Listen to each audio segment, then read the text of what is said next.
This is going to be the ultimate guide to Tinker's Construct, specifically for 1.12.2. I have also got a guide for 1.16 and above, where the mod has been completely overhauled. Check that out in the description below if you want to see that. So, Tinker's Construct. The first things you're going to want to make is a stencil table, a part builder, a tool station, maybe as well a pattern chest or a part chest, but that is completely up to you. They're all quite similar in how you make these.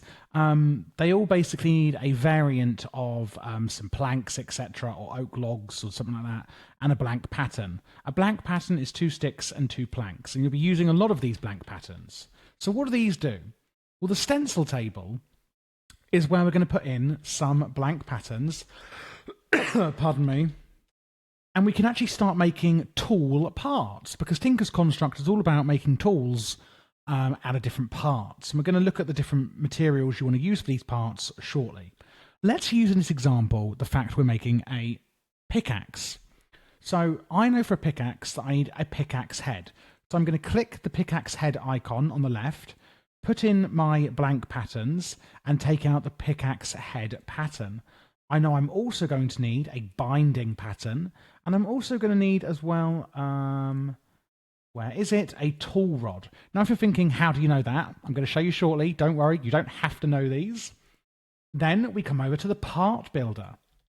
The part builder is where we make the parts. Now, we have this smeltery over here, which can do a lot more advanced parts, but for simple parts like wood or stone, we're able to use the part builder.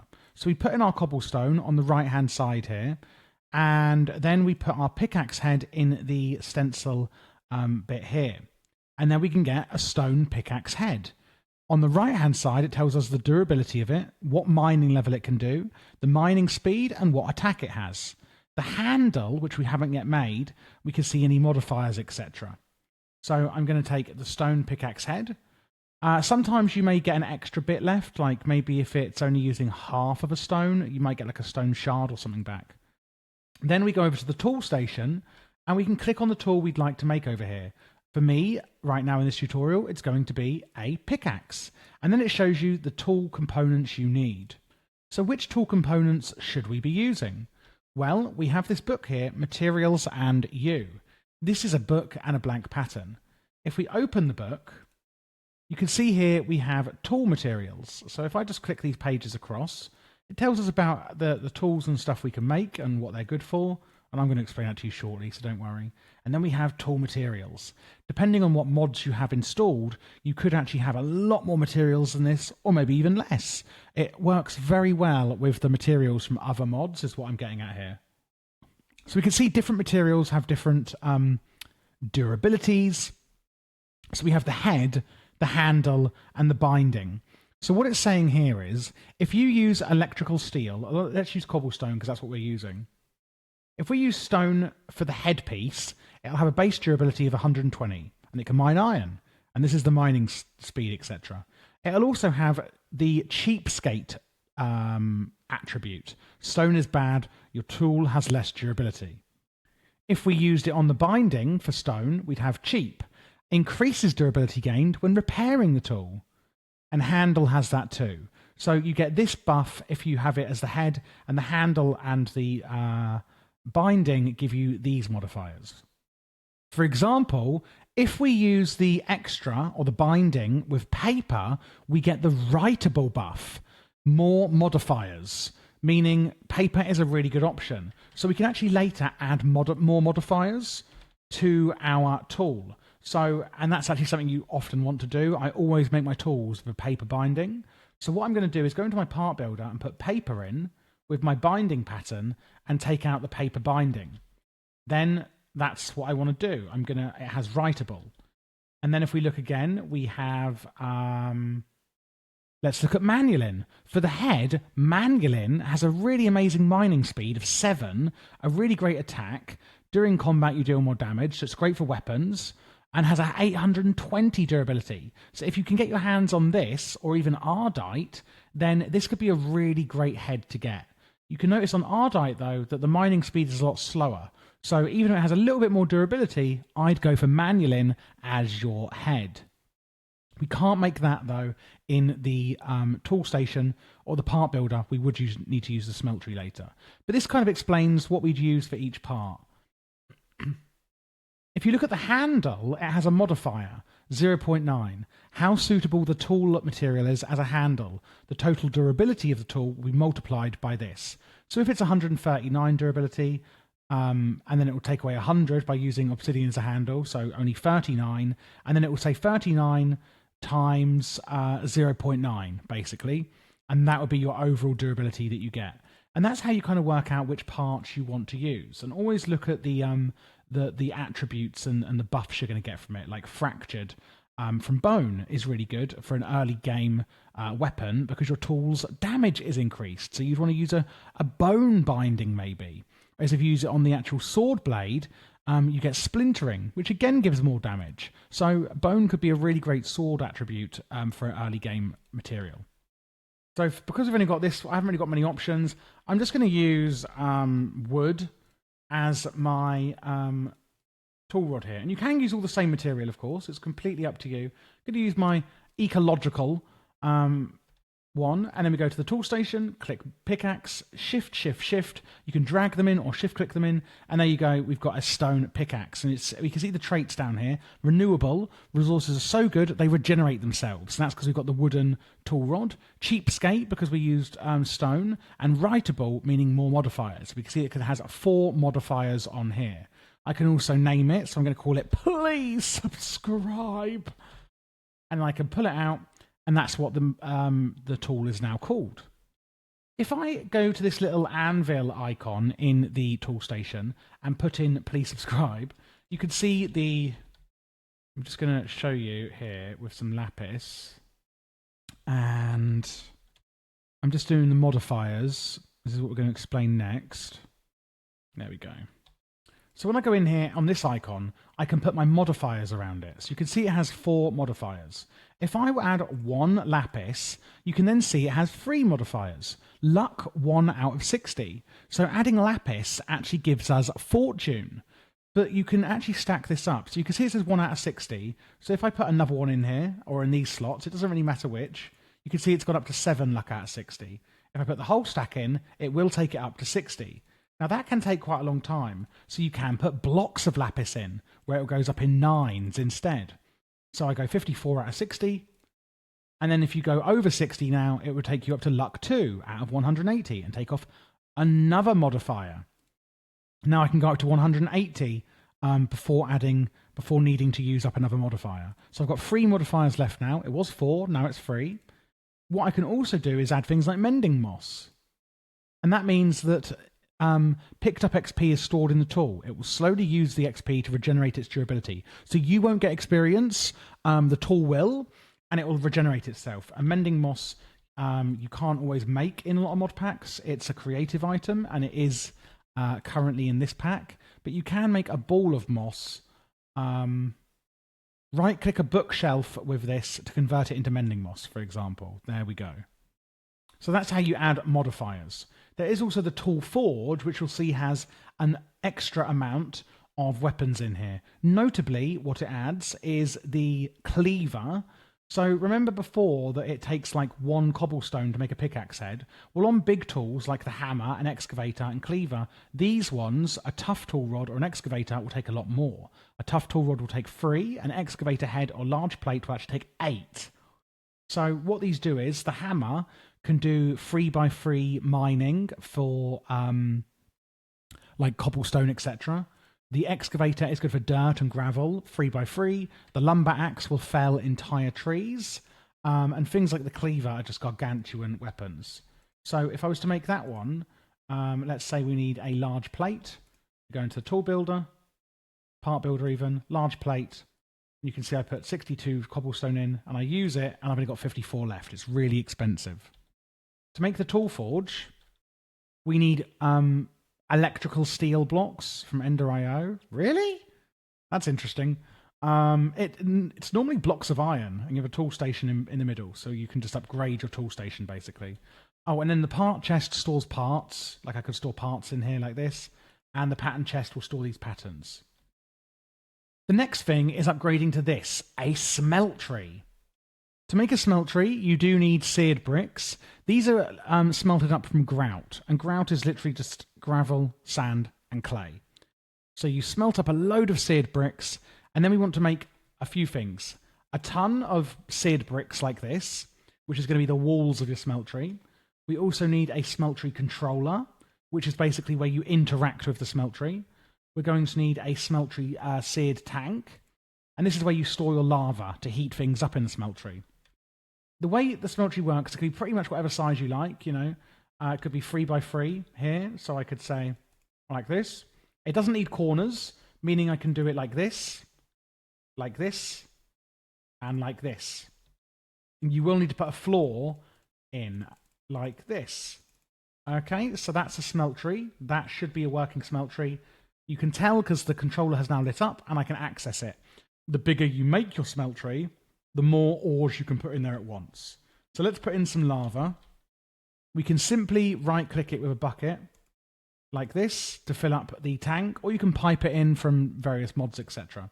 You can see this bigger smeltery I've built has a lot more space for ores. So let's put in ardite. This is a ore that you can get in the Nether from Tinker's Construct. So I'm going to put in all of this ardite, and you're going to see it's going to heat up and heat up and heat up and turn into a liquid. Now, one thing to note in the smeltery is that you can make alloys in here. So these liquid molten metals, once heated up, may actually form together to make an alloy. So if I just put in some cobalt in there, so I know that ardite and cobalt will make manulin, and these will automatically kind of mix together in the smeltery to form manulin. So we're going to get we'll have some ardite left over, and then we'll have some cobalt that will turn into the manulin. So we'll see that happen in just a minute. And you can see the blocks in there, which is really cool. You could also use seared windows on your smeltery to see through it if you'd like. And any minute now, the ardite is going to turn into liquid molten ardite. There we go. So you can see it's now all turned into a liquid molten. And down here we have 1 block and 5 ingots of molten ardite. Now to get this out, what I've actually added on here is a smeltery drain. You add this on and then a faucet on top, and you can actually then extract molten metals from the smeltery. So I can right-click this into a casting basin, and what that's going to do is make an entire block of it. So it's going to fill up and fill up and fill up and make a whole block of ardite, and it will take a little bit to cool. Can you see there the one probe add-on I'm using? It's telling me the percentage of cooling. Once it gets to 100% cooled, it will turn into a block of ardite, and I can simply right-click to take it out of the casting basin. And there we go, a block of ardite. I can put this back into the smeltery, of course, and melt it back up if I wish. What we also have here is a casting table. So remember I said that you can't make all materials in the part builder? Ah, here we go. Look, molten manulin and molten cobalt. Let's put our ardite back in as well. So basically, what we want to now do is make some casts, because we can't... Let's say I want to make a manulin tool head. So I get my manulin ingot, I go into the part builder, and it says material value 1 manulin, but I can't make it. Let's use a tool rod for this. You'll see that nothing happens. And you think, okay, I can't make it because it's too strong. You need to melt it down. So what we're going to do is we're going to make a cobblestone tool rod, and then we're going to get some gold.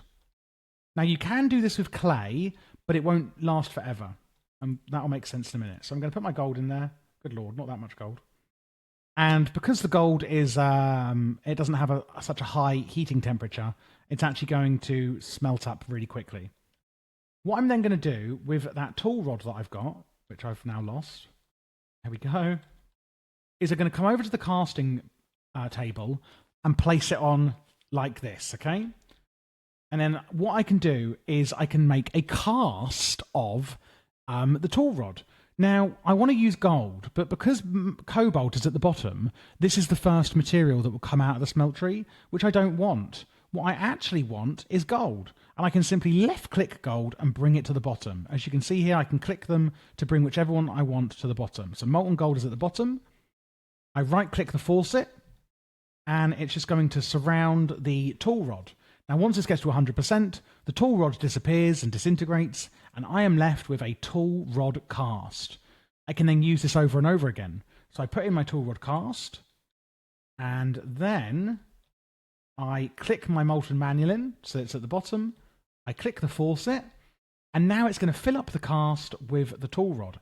And this is how you make tool rods, etc., or any type of tool or part that needs a lot higher heating temperature. And there you go, manulin tool rod. And that is how you use the Smeltery. Finally, there's some other bits and bobs that I want to show you in here. If you look through here, you can see all of the different materials, etc. you can use. And then it goes on to modifiers. Redstone adds haste, which is amazing. Luck or fortune is from lapis. And on swords, etc., you may want to add quartz because it adds sharpness. Diamonds will add durability, and so will emeralds. Fortified is from flint and increases the mining level. You can add silk touch by making a silky jewel. Reinforced, which is an obsidian sort of plate thing that you can make, adds a chance to not consume durability. If you add 5 of these, then it will be 100% and it will just never ever wear out. Beheading is really useful because you can behead your enemies. A smite against undead enemies with consecrated soil that you can make. A fermented spider's eye is good against spiders. Fiery from blaze powder that sets them on fire.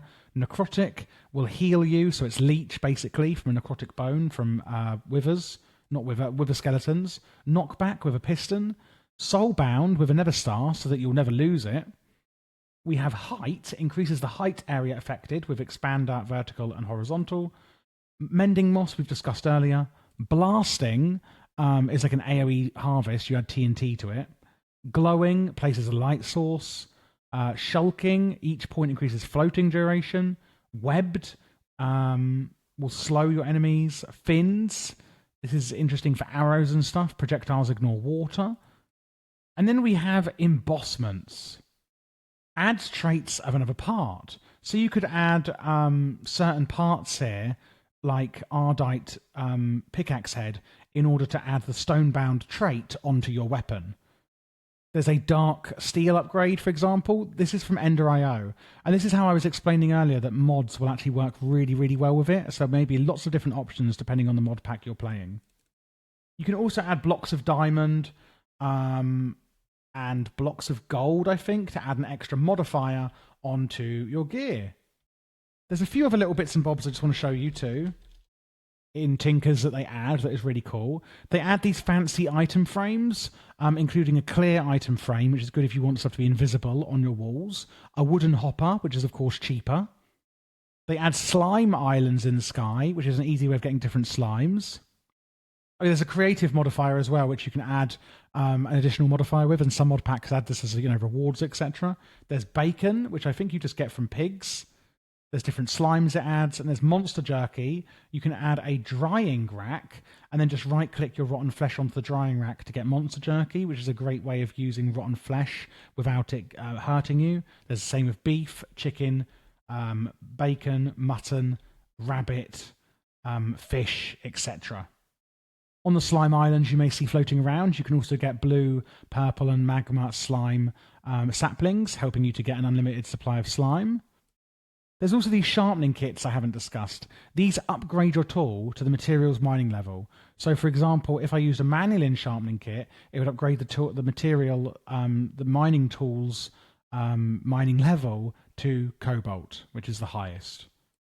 Rather than using gold, if you are short on gold in its early game, you can use clay casts in the Smeltery, but these will only last for one use, whereas gold will last forever.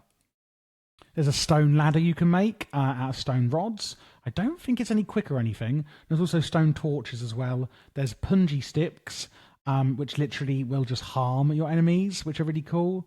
There's an item rack where you can hang stuff on. You can just right-click and hang stuff. The drying rack, wooden rails and wooden rails of trapdoors. Minecarts of a hopper can insert into the block below. Oh, that's really interesting. I actually didn't know that. Then we have these slime slings. I'm going to show you these because they're really good. And you can get slime boots along with them, which are quite easy to make, and I would recommend it. So if I put the slime boots on, because these are going to help you with fall damage, and I use the sling, I just right-click to hold back, and boom! This can be really easy for getting around the map in early games in mod packs. Look how far I have just gone. You want the slime boots on though to help with the fall damage. There's also a piggy backpack. You can right-click mobs to pick them up. There's a glow ball, which I think you can just use. You throw these, I believe, and it makes a light source. Is that right? Yes, you can throw them, and as you can see, it will make a light source. Good for caving. An EFLN, which is an explosive you can use with mining. Impossibly hard wheat sticks. They need to be softened up. Even your sweaty palms aren't enough for that. They should probably soak in some water. Marm spaghetti. Oh yeah, if you cook them up, you get, from dried noodles, you get marm spaghetti. And that's it. That is everything else that Tinker's Construct offers in 1.12.2. I really hope that was useful for you. If you check out my channel, please do subscribe if it was. You'll notice here, this is where you'll see this Tinker's one, I have a shelf for utility and standalone mods where the mod is just one video, like this one you're watching. I have a shelf for all my magic mods. I have a shelf for all of my tech mods, and you can always just search a channel if you're looking for anything else as well. But I do cover everything, and I love to hear what mods you want next. The only reason I'm doing this tutorial for Tinker's Construct is because a viewer left a comment asking for it to be reviewed, and therefore I have made this video. So please do comment down below, because I really do listen and cover the mods that you guys want to see. I do also have a Patreon in the description should you wish to support the channel. I am a fairly small channel, and I do this really mainly just as kind of a hobby. So I would really appreciate any support that you would be willing to give, apart from just watching, of course, which is thanks enough.